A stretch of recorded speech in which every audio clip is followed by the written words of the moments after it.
గజేంద్రునకు మెల్లమెల్లగా తన సంరక్షకునియందు నమ్మకం కలుగుతున్నది. కాని ఆ పరమాత్మ తనను ఆదుకోవడానికి ఎందుకు రావడం లేదు అని ఆరాటం పెరిగిపోతున్నది. అప్పుడు ఆ గజరాజు ఇలా అనుకుంటున్నాడు.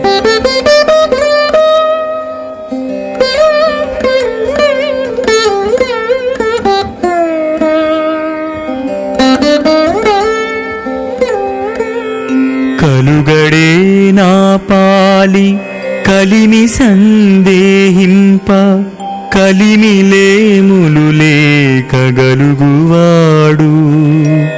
నా కడ్డపడరాడేనలి అసాధువుల చేబడిన సాధుల కడ్డపడెడువాడు. చూడడే నా పాటు చూపుల జూడక చూచువారల కృపజూచువాడు.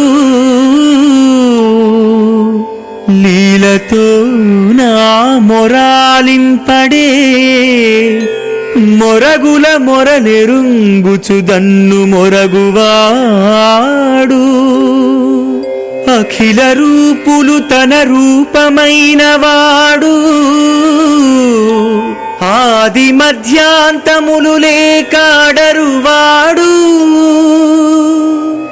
భక్త జనముల దీనుల పాలివాడు.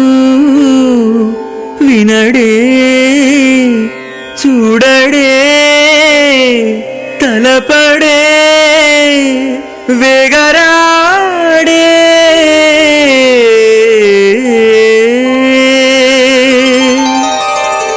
ఆ పరమాత్మ నా పట్ల ఉన్నాడా అని సందేహిస్తున్నాను.